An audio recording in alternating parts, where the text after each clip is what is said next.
Olá, bom dia, boa tarde, boa noite para você que está chegando agora. Eu me chamo Professor Gentil Segundo e nós estamos aqui no canal Neuromatemática, beleza? Então, como é de costume, antes de começar a aula, a gente vai começar com uma frase que é do Jim Rohn, que fala o seguinte: você não pode fazer progresso sem tomar decisões. Então eu tenho um acréscimo, e acrescento, não é só tomar decisões, e sim também saber que decisões tomar, porque nós temos dois tipos de decisões. O primeiro tipo é as decisões que você decide fazer a partir daquele momento uma coisa. E a outra coisa é quando você decide não fazer mais aquilo. Então quando você decide não fazer mais, ela tem muito mais força do que quando você decide fazê-lo, tá? Então fica a reflexão.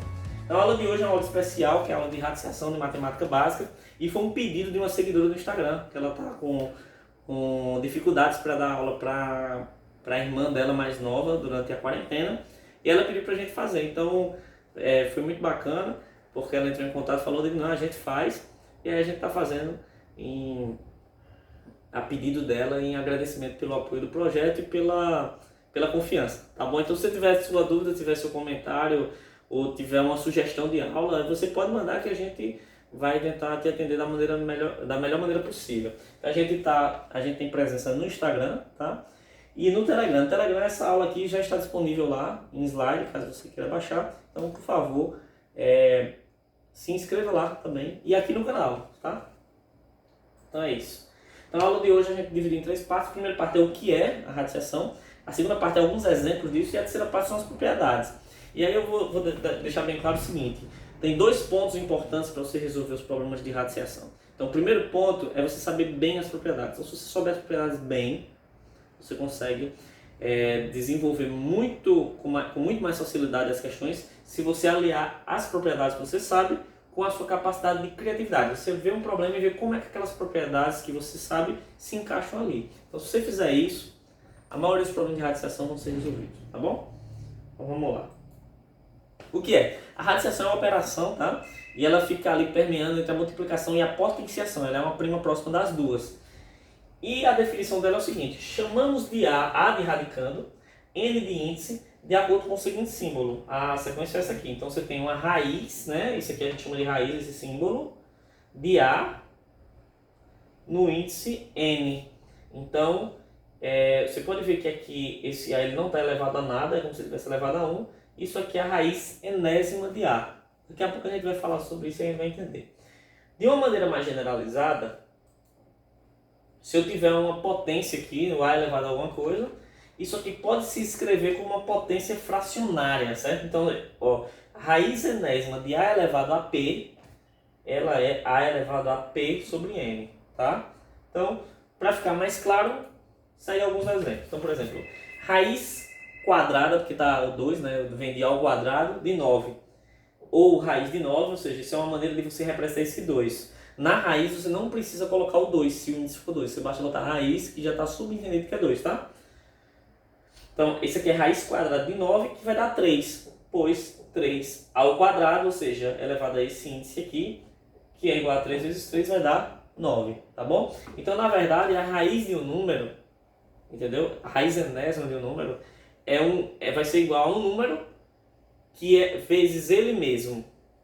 O número de vezes que está na raiz vai ter que dar o que está dentro, certo? Ou seja, aqui eu tenho raiz quadrada de 9. Então eu preciso de um número que, quando eu eleve ele ao quadrado ou multiplique por ele mesmo duas vezes, vai dar o próprio 9. Então isso aí é o 3, porque 3 vezes 3 dá 9. Um outro exemplo, raiz cúbica de 8. Raiz cúbica de 8 é 2. Por quê? Porque 2 é elevado ao cubo, ou seja, 2 vezes 2 vezes 2, 3 vezes, né? Vai dar o próprio 8. Então, esse é o contexto da definição do que é a raiz quadrada. Raiz quadrada não, raiz enésima, né? Raiz quadrada de cima e raiz cúbica de embaixo. Aqui eu coloquei um exemplo com a potência. Então, imagine que eu tenho a raiz quarta de 4 elevado a 8. Como é que eu resolvo isso? Então, isso vai ficar 4 elevado a 8 dividido por 4. Então, esse cara é o numerador e esse cara aqui é o denominador, certo? Então, o 8 é o numerador e o 4 é o denominador. Então, vai ficar 4 elevado a uma fração, que é 8 dividido por 4. 8 dividido por 4 dá 2. Então, isso aqui vai ficar 4 ao quadrado, que vai dar 16. Então, é só você pegar a definição e tentar arrumar ela. Propriedades. Então o que que acontece? Aqui a gente tem basicamente três propriedades, né, que são importantes. Cadê? Pronto, é basicamente isso.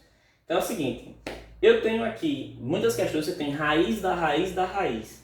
Então, utilizando a propriedade que a gente tem da definição, a propriedade na definição da raiz, você vai ter que x, quando eu tenho aqui raiz da raiz com esses índices, ele é a mesma coisa de x elevado a 1 sobre n vezes p.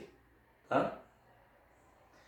Da mesma maneira, se você tem aqui a raiz enésima de um produto dentro da raiz, ele vai ser igual a cada raiz separadinha. Então, por exemplo, se você tiver a raiz quadrada de 2 vezes 3, é a raiz de 2 vezes a raiz de 3. Você pode separar sem problemas. Então, aqui a gente vê isso, ó. Raiz enésima de x vezes y vezes z. Então, isso é igual a raiz enésima de x, raiz enésima de y, raiz enésima de z.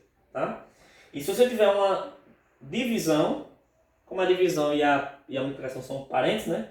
Então, se você tiver raiz enésima de x sobre y, é a mesma coisa de raiz enésima de x dividido pela raiz enésima de y, tá bom? Para resolver as questões que envolvem a radiação, basta utilizar as propriedades isoladamente ou em conjunto. Então, tem algumas questões que você vai ter que usar mais de uma no mesmo problema, entendeu? Então, aí basicamente é isso. Você vai ter que ter criatividade e vai ter que ter essas propriedades fixas na sua cabeça, tá bom? Então, basicamente o assunto é esse. Então, se você tiver alguma dúvida, algum comentário, alguma sugestão, coloca aqui nos comentários. E desde já, eu já peço que em algum lugar desse vídeo vai ter uma caixinha de se inscrever. Você clica lá, se inscreve, ajuda o canal a crescer. Deixa o seu like, compartilha esse vídeo com seus amigos, vai que ajuda alguém.